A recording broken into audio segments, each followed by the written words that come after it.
Sejam todos bem-vindos à nossa igreja, os que estão comigo aqui na igreja. Nós temos um pequeno grupo muito feliz, somos um pequeno povo muito feliz, né? E nos alegramos em estar com os irmãos aqui. Temos estado aqui todos os domingos, né, acompanhando nossos irmãos que têm vindo aqui, e você que está ligado conosco também através da rede social. Se você quer fazer algum pedido de oração, é só você colocar aí o seu pedido, né? A Sara, que cuida, hoje ela, acho que já não está ligada ainda, mas a Sara, que cuida da nossa rede social, é que hoje como é o domingo, que antecede o domingo de Páscoa, muitas das nossas igrejas hoje está acontecendo uma cantata. A igreja que eu dirijo aqui em Pinheiros foi ontem à noite, mas a maioria das igrejas estão acontecendo hoje à noite, a cantata de Páscoa, né? Falando da história mais linda que tem no mundo, né? A história mais amorosa, extraordinária, que é a história da entrega de Jesus Cristo em favor da raça humana, né? Então, nós temos um grupo hoje que vai assistir, também está assistindo lá, nós temos um movimento dos nossos irmãos, mas nós estamos aqui para conversar com os irmãos e dar continuidade a um projeto que nós temos aqui na Semana Santa, né? É o Drama da Paixão. Na verdade, ela começa na quarta-feira. Tá? Hoje a gente faz uma introdução, mas na quarta-feira, do dia 1º ao dia 5, quarta, quinta, sexta, sábado e domingo, né?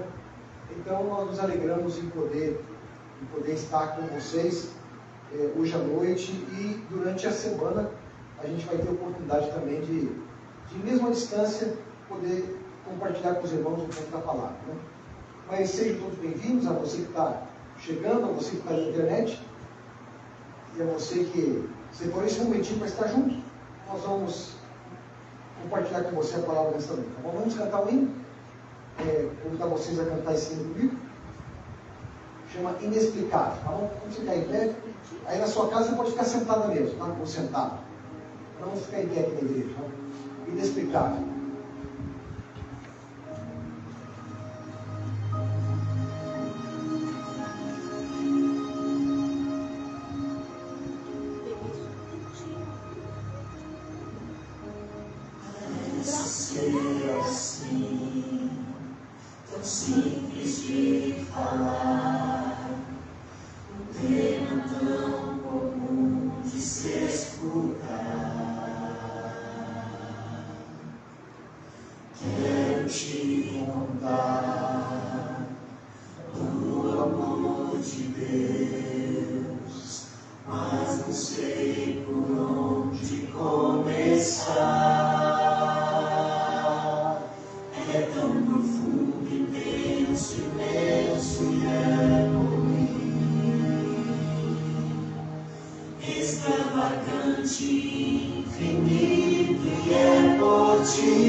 transforma-me num novo ser, incondicional amor de Deus. Novo pra pulsar no meu coração, eu não sei de respirar.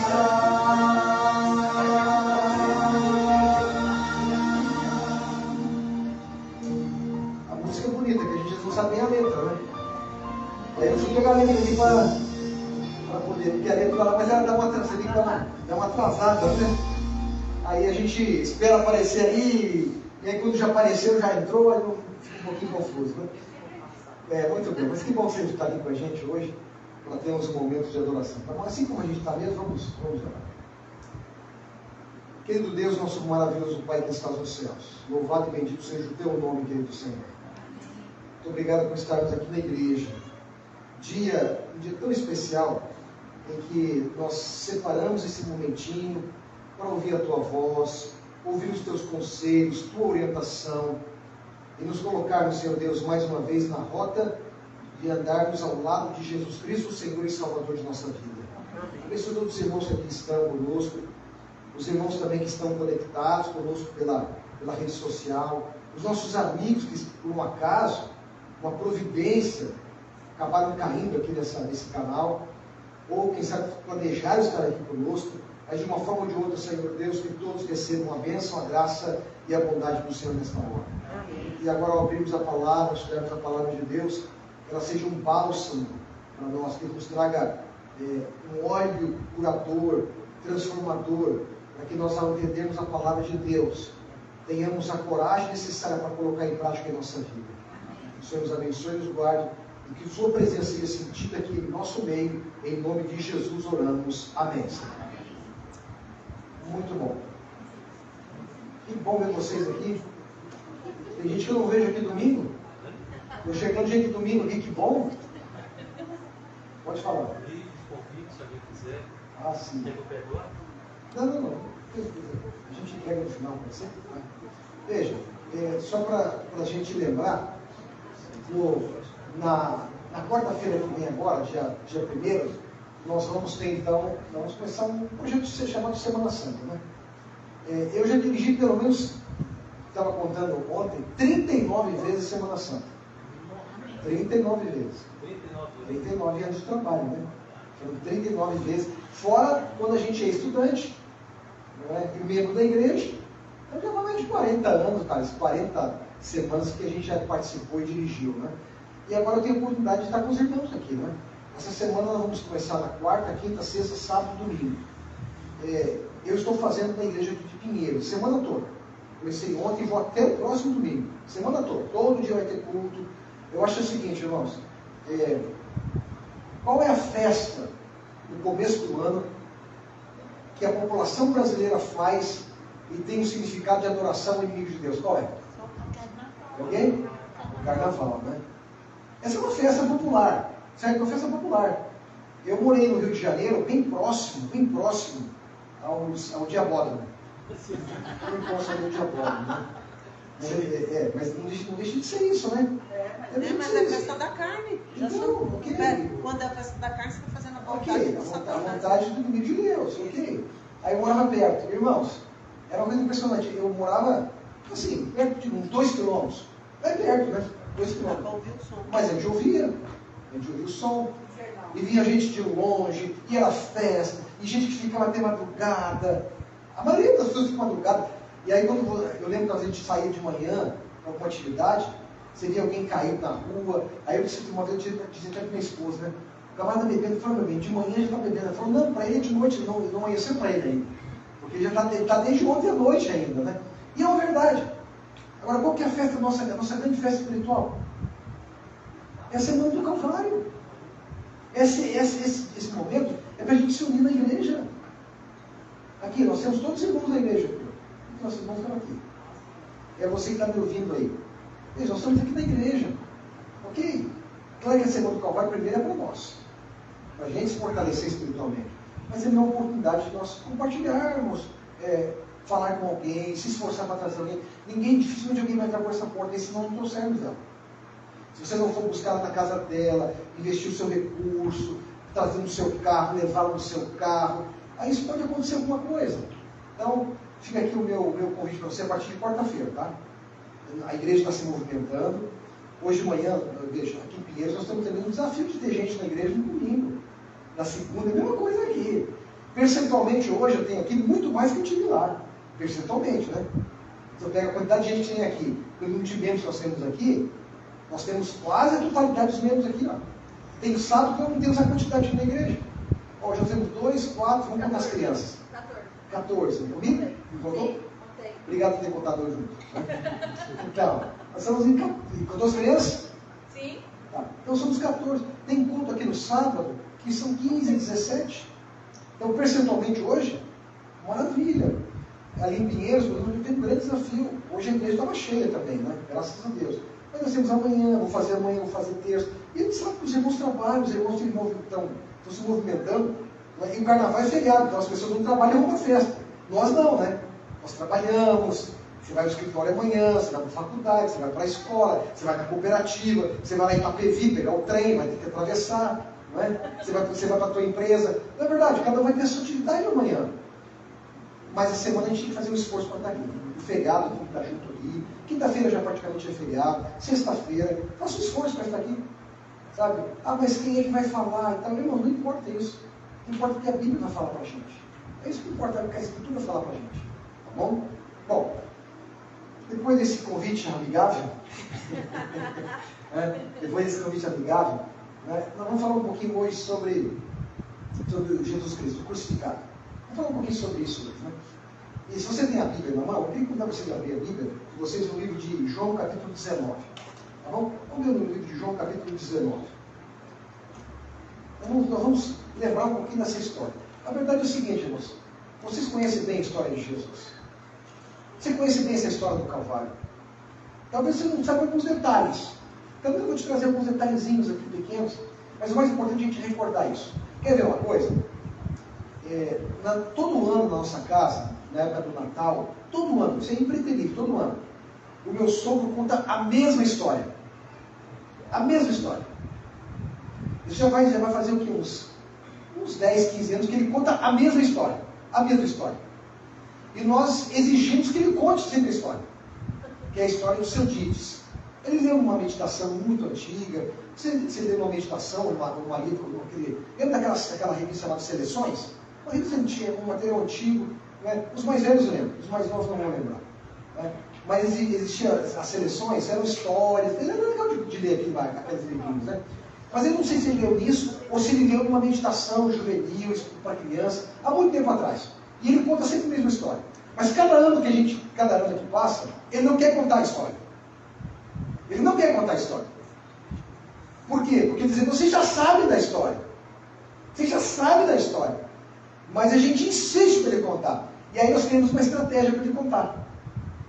E qual que é a estratégia? A gente sempre leva alguém diferente do Natal. A gente sempre leva alguém. É um amigo que nunca foi, a gente convida. Esse ano, por exemplo, que se passou, no ano passado, tinham 3 pessoas novas lá, que eram alunas da minha esposa do estudo bíblico. Né?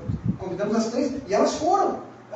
São blogueiras, aí são gente assim que tem aí 500, 800 mil seguidores, gente assim que é conhecida aí na internet, sabe? Mas foram lá em casa e na hora do culto, nós forçamos ele assim a contar a história.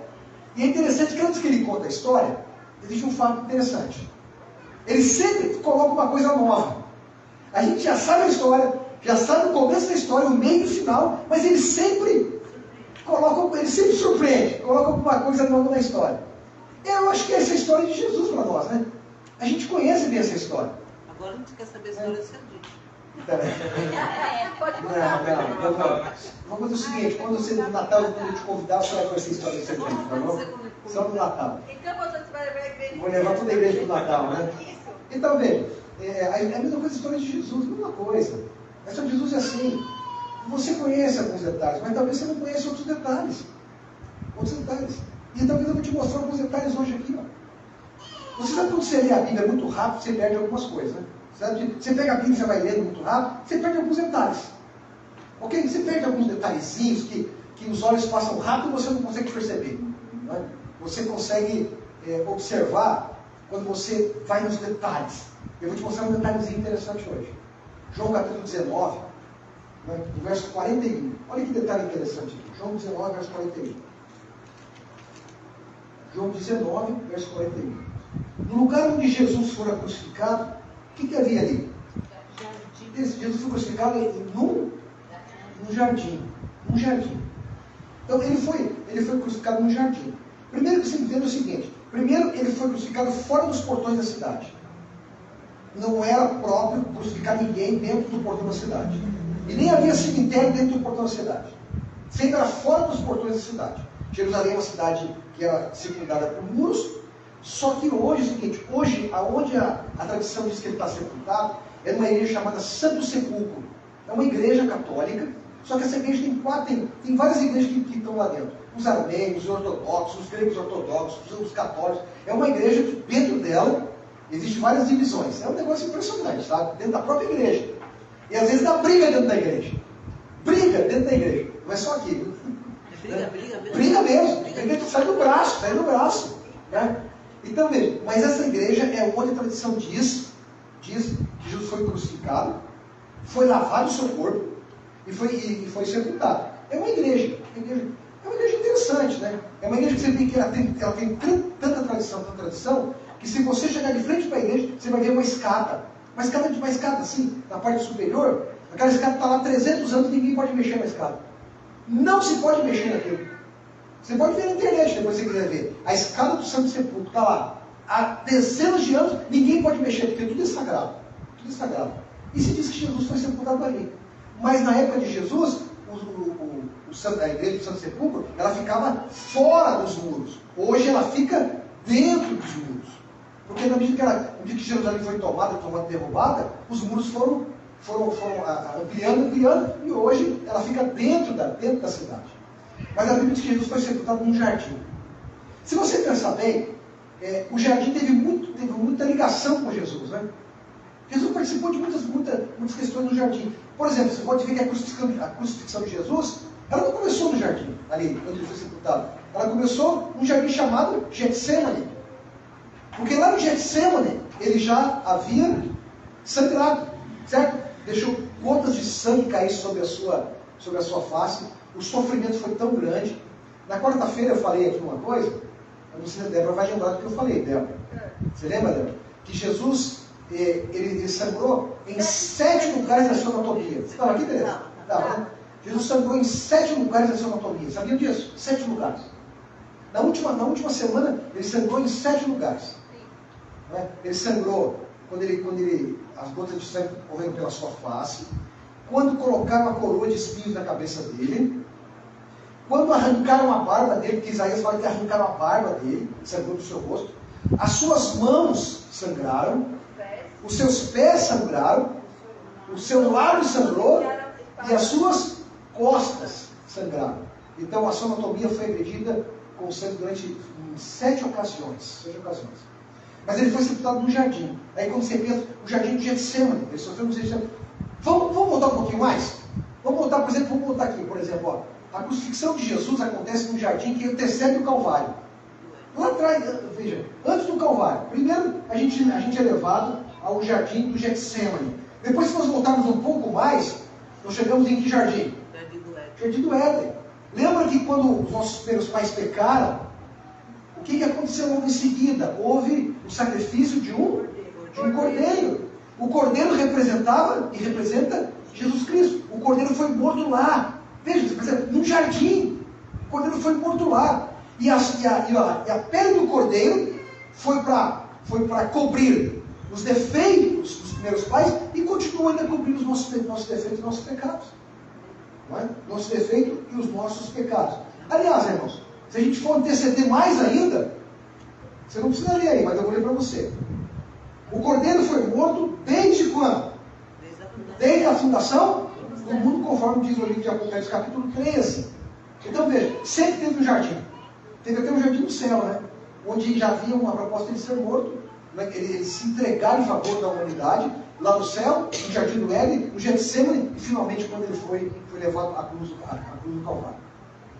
Vamos falar um pouquinho sobre a crucifixão. essas manifestações que aconteceram lá na cruz, né, sobre a crucifixão. Eu não tenho algumas coisas que eu queria compartilhar com vocês. Primeiro, irmãos, a crucifixão era o método mais diabólico que existia para matar alguém. Os especialistas nesta área da execução eram os romanos. E eles faziam isso com muito sadismo, né? Na verdade, a morte de cruz, ela não foi inventada pelos romanos. Quem criou isso foram os fenícios, que tinham características muito cruéis. E a crueldade de uma cruz era levada ao extremo. É interessante que os piores malfeitores eram levados para a cruz. Os piores. Os bandidos. Os piores seres humanos. Eu não sei se tivesse aqui no Brasil um lugar para botar a cruz, se tinha gente para morrer na cruz, né? Mas os piores eram levados para lá. Os malfeitores, não é? Isso quando eu falo isso, o povo reage, né? Mas veja, eram os piores. Jamais alguém sobreviveu a uma crucifixão. Olha, você já viu que há pessoas que sobreviveram, tem ali a cadeira elétrica. Que hoje especialmente alguns países usam a cadeira elétrica, né? Mas tem gente que já sobreviveu à cadeira elétrica. Já sobreviveu à cadeira elétrica. As mortes mais cruéis do mundo já sobreviveram. Mas a crucifixão não há na história alguém que sobreviveu. Todos que foram levados à crucifixão, todos eles morreram, porque, e outra coisa, era uma morte prolongada. Era uma morte extensa. O sofrimento era extenso. Tá certo? O processo de crucifixão de Jesus, ele foi muito extenso, mas ele foi precedido por açoites. Lembra do açoite? O que é um açoite? O açoite é uma tira de couro. Uma tira de couro. Ossos. Na ponta tem ossos e metais. Mas não era osso, era metal. Não é? E quando ele era judiado nas suas costas, não é? ele batia nas suas costas, açoitado. Quando batia, arrancava pedaços da carne. Né? Você imagina um negócio desse, não é? Você bater nas costas, sair pedaços, tufos de carne. Sabe? Diz a White que ele foi realmente bastante agredido, com bofetadas, diz a Escritura, com bofetadas, e foi colocado nele uma coroa de espinhos. Né? Aliás, irmãos, nem um romano poderia morrer de crucifixão. Só estrangeiro podia morrer. Porque era tão agressivo que eles mesmos não podiam morrer. Né? Agora, deixa eu te explicar sobre isso. Quando você vê essa cruz aqui, ó, desde que a gente estuda sobre isso, você vê filmes sobre isso, você sempre viu Jesus carregando a cruz, né? Mas isso não é verdade. A história diz que a arqueologia, os estudos dizem que isso não é a verdade. Não é verdade. Veja, não é a verdade. A verdade é o seguinte, segundo historiadores, aquela parte transversal chama patíbulo. Aquilo é patíbulo. Aquilo pesa entre 25 e 30 quilos. Então, o que o condenado tinha que fazer? Ele carregava aquela parte de cima lá, é o patíbulo. E Jesus não carregou a cruz toda. Essa parte aqui, essa parte vertical, ela chama-se estipes. Essa aqui é o estipes. E aquela de cima chama patíbulo. Tá? Então, o que o condenado fazia? Ele levava só aquela parte de cima, só o patíbulo, que já pesava 25 a 30 quilos. E quando ele carregava isso, irmãos, ele carregava isso de maneira pública. Por que ele fazia isso? Para mostrar que ninguém devia ser malfeitor, para envergonhar, e acima de tudo também, para quando ele chegasse no Calvário, ele já estava extenuado, ele estava cansado. E a história é o seguinte, a mídia, né, os historiadores, eles, assim, para ficar mais romântico, eles colocavam Jesus carregando a cruz toda. Ele não tinha condição de carregar a cruz. Eles não carregavam pelo peso, não tinha como fazer isso. Carregava só o patíbulo, só a parte de cima. Mas quando chegava lá no Calvário, como é que eles faziam então?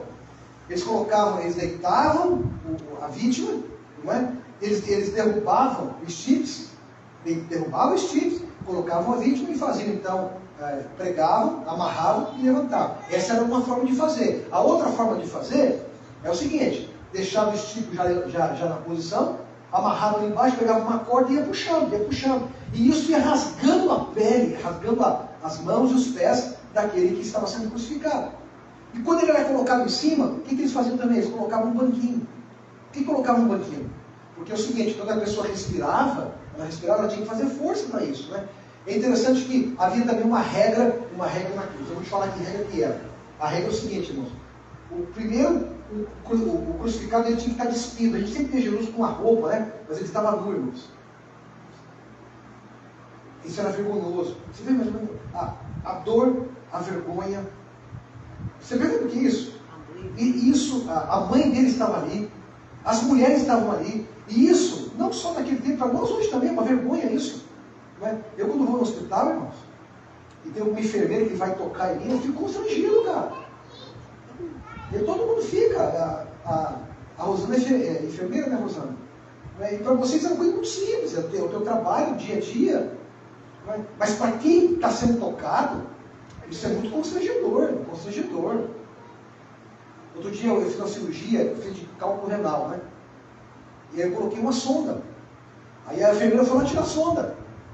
Quando ela tirou assim, ela foi tirar a sonda, eu virei para o outro lado, não queria nem ver ela pegar na sonda, né? Assim, a gente fica constrangido. Agora você tem que isso num quarto de hospital. Você imagina que eu sendo exposto para todo mundo que estava ali. A exposição. Veja, o sofrimento, a vergonha, a dor, a tristeza. Gente, é que hoje a gente às vezes romantiza a cruz. A cruz às vezes é romantizada. Tá? Assim, as pessoas usam um crucifixo, às vezes tatua na pele, às vezes uma camisa que foi uma cruz às vezes diferente, para dar uma estilizada na cruz. Eles romantizam a cruz, mas a cruz é uma coisa muito dura, era muito triste. Mas havia uma questão também, havia limite para essas coisas também. Qual que era o limite? Vocês lembram disso? Eu vou te falar, você vai lembrar. O limite é o seguinte: passava algum tempo e viam que a vítima não morria, eles faziam o quê? Vocês sabem, mas por que quebrava as pernas? Por um motivo muito claro.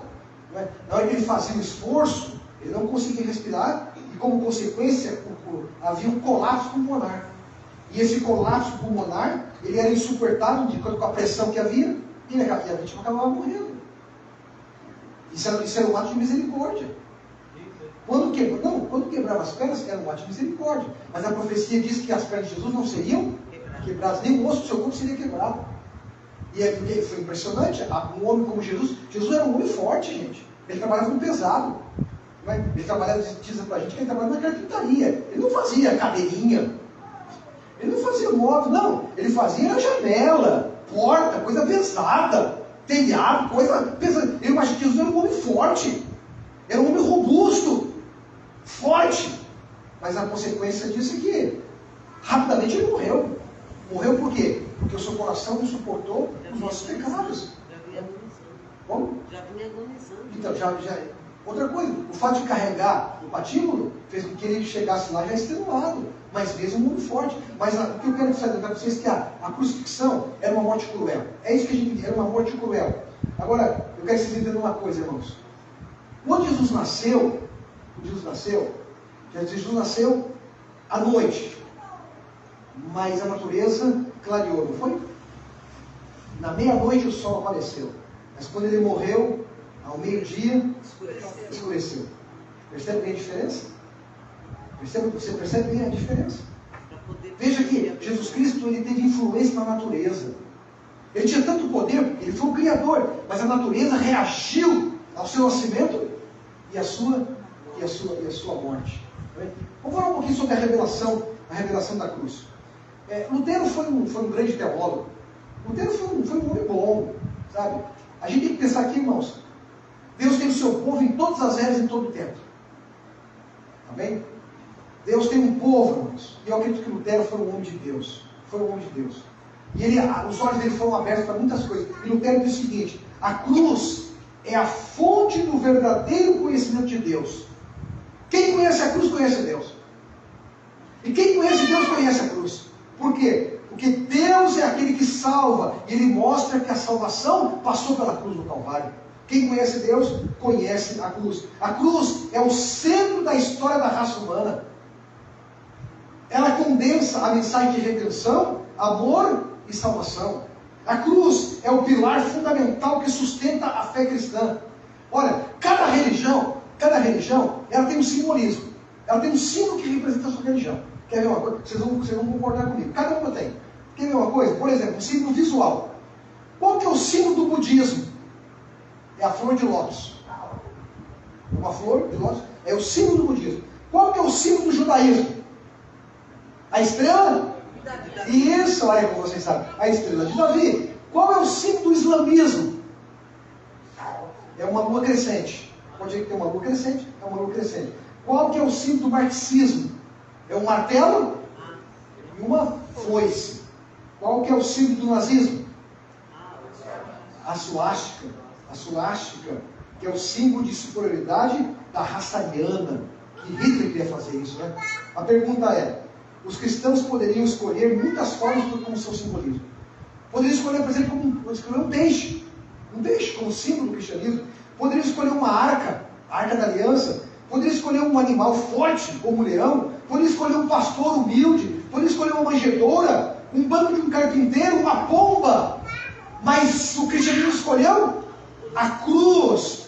Porque a cruz, irmãos, é um símbolo de dor. É um símbolo, não sei porquê também, mas é um símbolo de vergonha. É um símbolo de abandono. Os cristãos nunca buscaram popularidade. Ser um cristão não é buscar ser popular, pelo contrário. Ser um cristão que tem o símbolo da cruz é um símbolo de dor, de sofrimento, mas é um símbolo de esperança. É um símbolo do amanhã. Paulo diz assim, não é? Lembra de Paulo? A cruz é loucura para aqueles que se perdem, mas é bênção redentora para aqueles que conhecem Jesus Cristo. Amém, irmão? É bem, não é? Representa a sabedoria de Deus, representa através dela. A pergunta é, por que a cruz? Também essa pergunta, por que a cruz? 3 das nações do Novo Testamento se gloriaram de maneira diferente. Quer ver 3? Os gregos se glorificavam,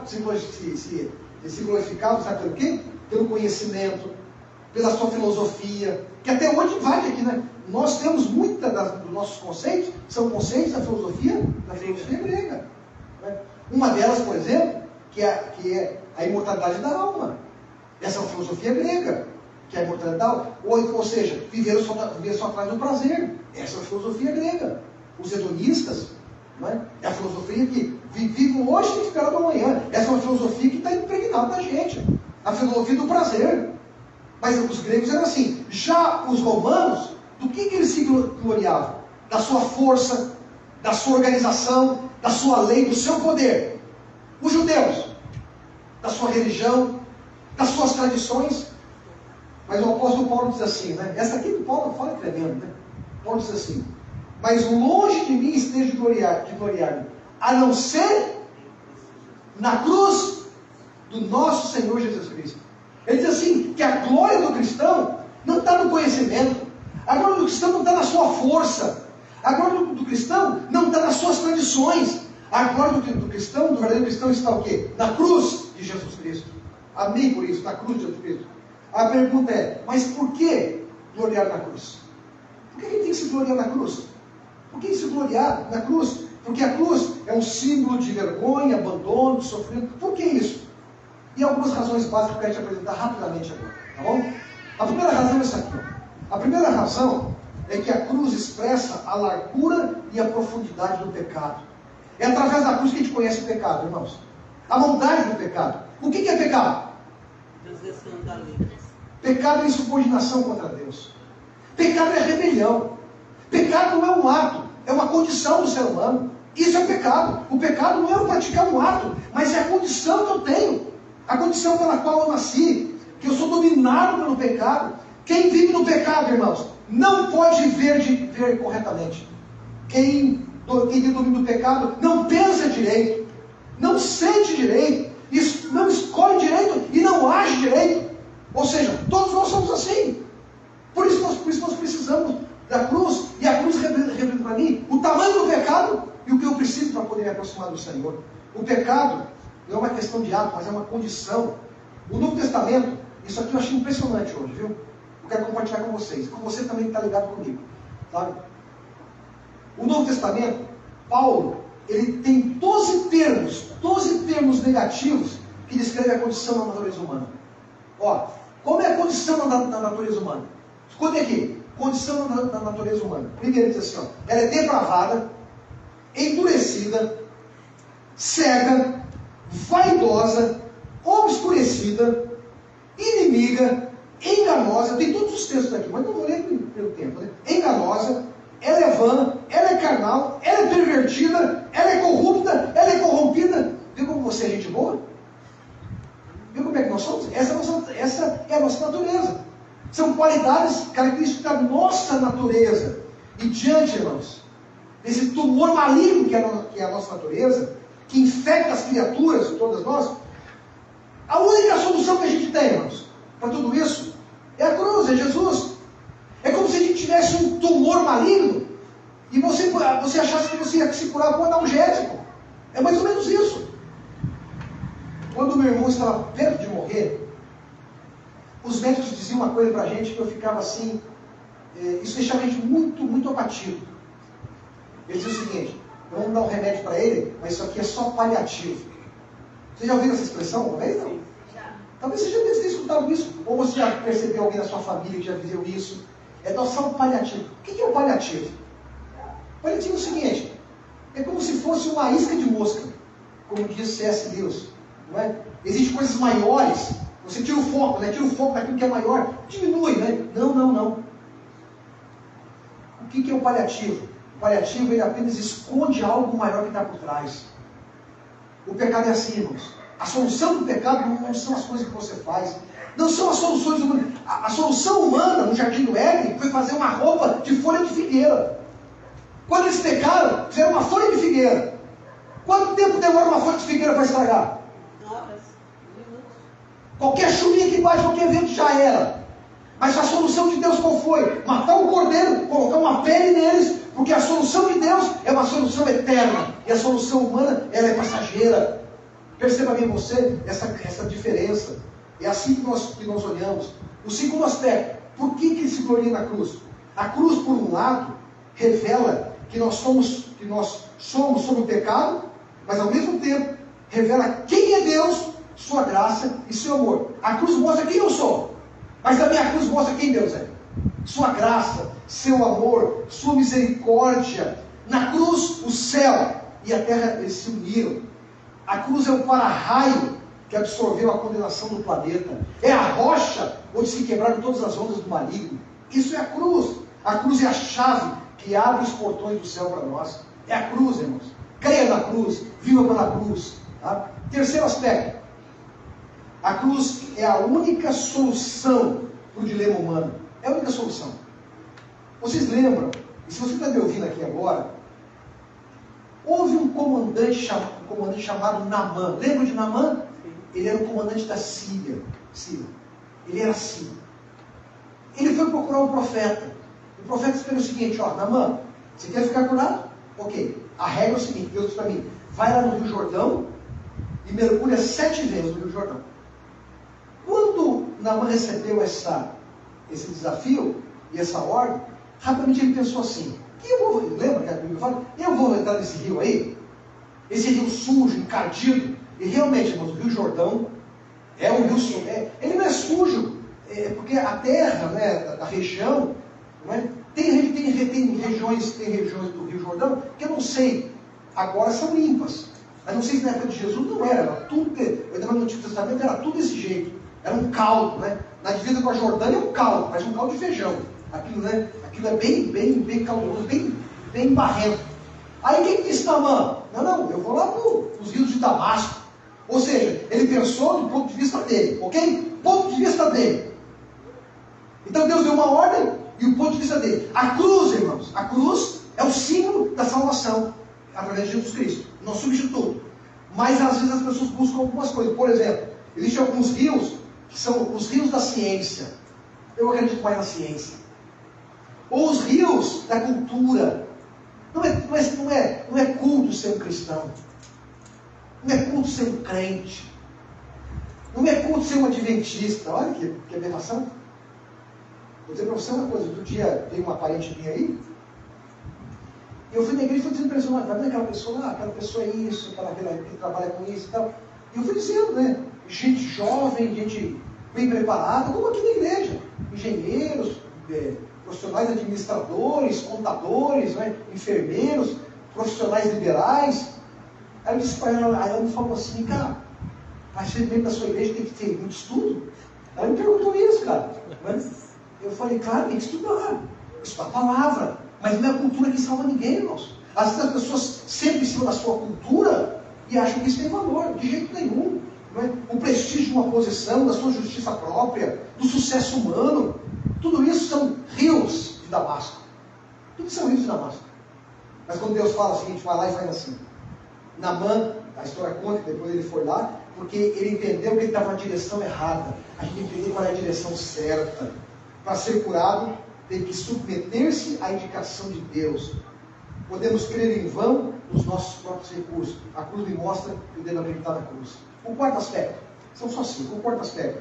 Paulo se gloriava na cruz por causa do seu poder transformador. Pela cruz, o mundo está crucificado para mim e eu estou crucificado para o mundo. A cruz me torna uma nova criatura. Quando morremos para o mundo, para a sua lógica, para as suas filosofias, por seus achismos, é que podemos descobrir realmente o significado da vida através da cruz de Jesus Cristo. É o poder transformador. A cruz transforma as pessoas. E finalmente, quinto, a cruz é o símbolo do serviço. O que é isso? Jesus estabeleceu a norma do serviço do reino de Deus. É na cruz que a gente aprende a não ser grande, tem que ser humilde. A cruz é símbolo da humildade. A cruz é o símbolo de estender a mão para quem precisa. A cruz é o símbolo da extensão da graça de Deus para aquele que não merece, mas precisa. A cruz, irmão, me ensina a ser bondoso. A cruz me ensina a servir o próximo. A cruz me ensina a servir aquele que está do meu lado. A cruz, ela ensina sobre o serviço. E foi isso que Jesus Cristo fez através da cruz. Concluindo nesta noite. A salvação, irmãos, não está à venda. Não está à venda. Você não vai comprar por preço nenhum. E se você está me ouvindo, se você tem muito dinheiro, não resolve. Vai resolver você comprar um carro, uma casa, isso resolve. Mas a salvação não se resolve com dinheiro. Teve um jovem que se aproximou de Jesus, que era um jovem rico. Se aproximou de Jesus e perguntou para ele, o que eu faço para obter a vida eterna? Na verdade, o que ele estava interessado era nas obras que ele estava fazendo. Ninguém ganha no céu por aquilo que faz, mas por aquilo que Jesus fez na cruz do Calvário. É por isso que a gente ganha a salvação. Essa é a graça, a misericórdia do Senhor sobre nós. Pensa numa coisa, irmãos. Tem gente que está querendo comprar a vida. Você sabe que lá na Califórnia, no lado oeste dos Estados Unidos, tem um vale chamado Vale do Silício. O Vale do Silício é onde nasceram as grandes companhias de tecnologia e de informática. A Apple, a Windows, né, os computadores, tudo começou naquela região lá. E lá naquela região se desenvolveu tecnologia de ponta. Tá? Só que com o passar dos anos, foi mudando, porque hoje o que faz ter dinheiro no mundo, sabe o que é? Você sabe o que é no mundo hoje? Hoje é a guerra. Guerra. Quanto mais guerra tem no mundo, mais a economia americana vai para frente. Alguém é produto de guerra, tecnologia de ponta. Não se engane por isso. Por que eles estão em todo que é lugar no mundo brigando? Porque é negócio, vem produto, vem tecnologia. E é isso. E lá naquela região, eu te falo o que está acontecendo lá. Milionários do Vale do Silício estão investindo bilhões em biotecnologia, pesquisando a criogenia. Sabe o que é isso? Criogenia é o congelamento de pessoas que morreram por alguma doença, eles baixam a menos de 150 graus, congelam o corpo, na expectativa de futuramente se descobrir uma cura para aquela enfermidade pela qual ele morreu, para depois trazê-lo de volta à vida, através de um elemento, de um remédio, de uma ação, para trazer a pessoa de volta à vida. Isso é criogenia. Quem que inventou isso? Quem inventou isso? O inimigo de Deus. Lúcifer. Isso é obra do inimigo de Deus. O quê? Não, e outra coisa, existem vários milionários, eles e suas famílias estão lá, congelados lá, está congelado lá. Porque querem pagar a vida eterna. A vida eterna não se paga, irmãos. A salvação não está à venda. A salvação é gratuita para todo aquele que aceita Jesus Cristo. A salvação é gratuita, irmãos. Não é? A salvação é gratuita. A vida eterna é um dom gratuito de Deus. Nós não podemos comprar, de jeito nenhum. Todo o nosso mérito, toda a nossa pretensão, toda a nossa arrogância não passa de uma moeda de qualquer valor. Não passa disso. A salvação é nossa quando aceitamos Jesus Cristo pela fé. E a Bíblia diz que você pode vir do jeito que você está, né? Ele vai aceitar você, vai te perdoar, vai te purificar. É assim que ele faz. Ele aceita as pessoas do jeito que elas estão. Porque ele vai transformar. É ele que muda. Não é eu que mudo. Não é a igreja que muda você. Você está me ouvindo aqui? Ó. Não é a igreja que vai mudar você. É o Espírito do Senhor que vai mudar você. É a cruz que vai mudando, que vai nos mudando. Não importa o que a gente ofereça. Cristo vai sempre cobrir a oferta. Sempre vai cobrir a oferta. Não é? Existe uma cidade nos Estados Unidos chamada Las Vegas, que é a cidade do jogo. As pessoas vão lá e vão jogar, e jogam, e jogam, e jogam, e jogam. Sabe? É assim, é uma loucura aqui, é uma loucura. Eu acho, não tenho certeza que o capeta mora lá também, só mora lá, porque é uma loucura, é uma loucura.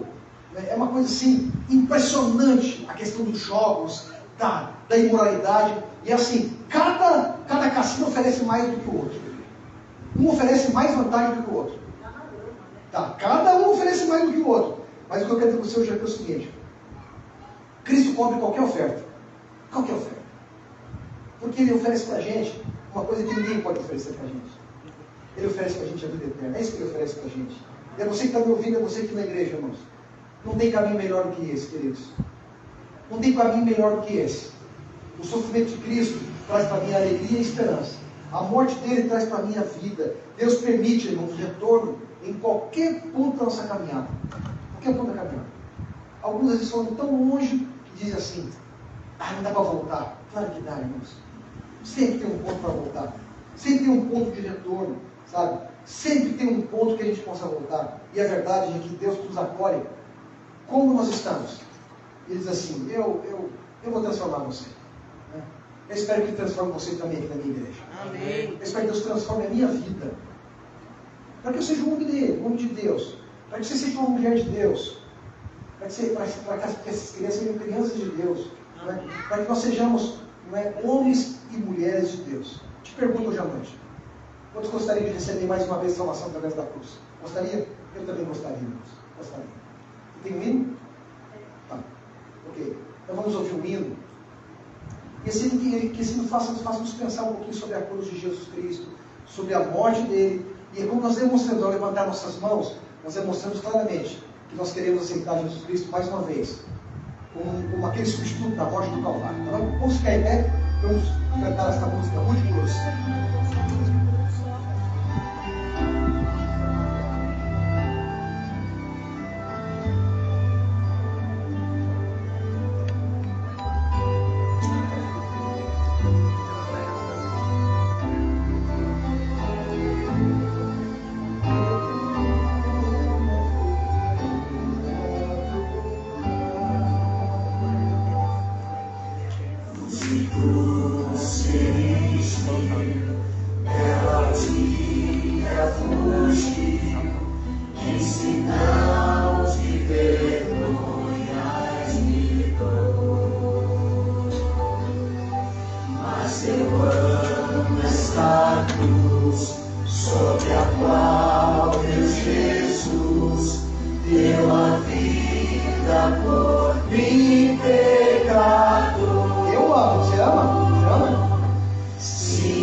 Deixa a glória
Ellen White diz que todos os salvos terão uma coroa. Todos. Ninguém vai entrar no céu sem uma coroa. E todos eles terão pelo menos uma estrelinha. A estrela significa alguém que você apresentou o Evangelho. Desafio para nós, né? Tudo bem, nós somos nossos filhos, a gente dos filhos é a nossa estrelinha na coroa. Mas alguns vão ter mais, né? Mas ninguém vai ficar com inveja do outro, irmãos.